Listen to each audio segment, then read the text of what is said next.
The Law of Action: How to Hit Your Target Every Time by Roland, Byrd. Your mindset. If you change the way you look at things, the things you look at change. Dr. Wayne Dyer.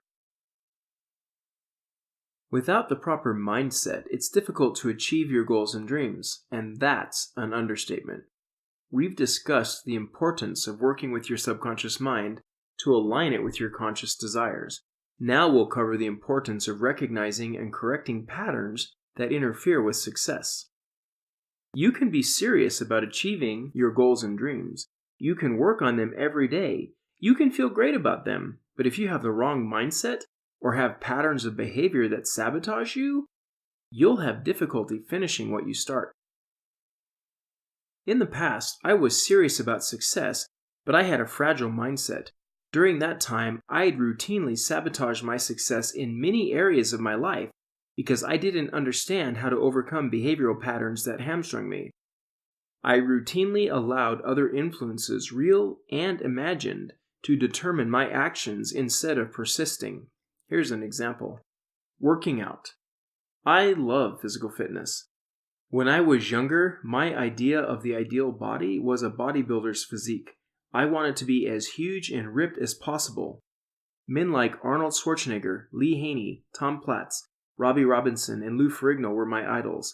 I spent hours in the gym, often sacrificing other things so I could work out. I never had lasting results, though. I'd work out for a while, usually 6 months to a year. I'd make great gains in strength and size. Then something would happen, and I'd quit. I never intended to quit, but each time the cycle repeated, it went like this. I'd miss a few workouts.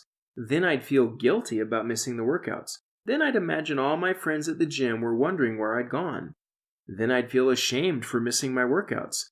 Then I'd imagine that my friends were judging me for not showing up, and I'd feel more guilt and shame.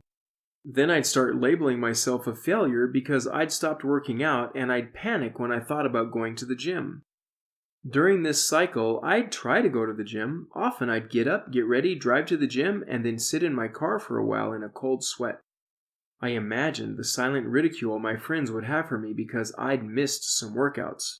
My fear of what they thought mixed with my self-labeling of being a failure was too much for my fragile mindset. I'd lock up emotionally, like my mind was stuck in a negative feedback loop.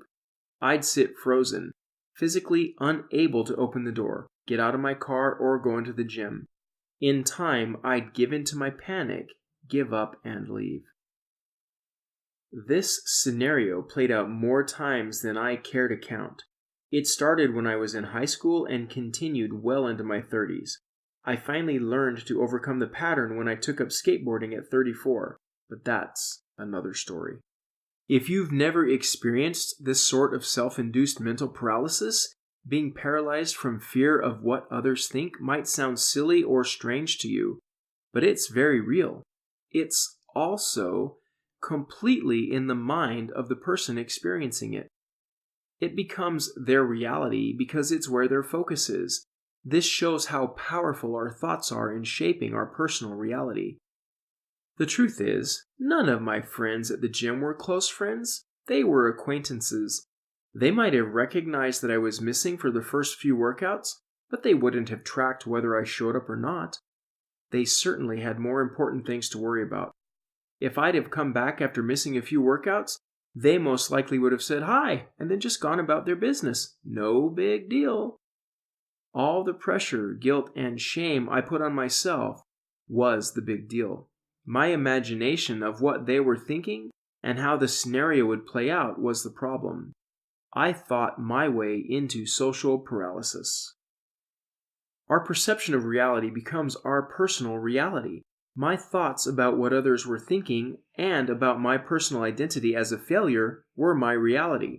What I didn't know then was that I could have changed my thoughts at any time. I could have changed my personal reality at any moment. We all have this power. I could have thought, my friends will be glad to see me, or my friends won't care that I missed a few workouts, or what my friends think about me is no concern of mine, I'm doing what I want, and gone to the gym regardless. Since I hadn't learned that yet, My pattern continued to wreak havoc on my success with exercising and physical fitness.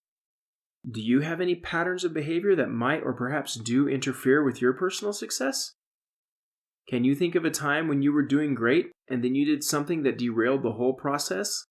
Has this happened more than once? If so, I recommend grabbing a copy of my book, Break Your Mold: The Art of Overcoming Patterns and Behaviors That Hold You Back. It's a comprehensive guidebook that helps you identify and overcome limiting and disempowering behavior. You can get it here, bit.ly/Break Your Mold Book. That's bit.ly/BREAK,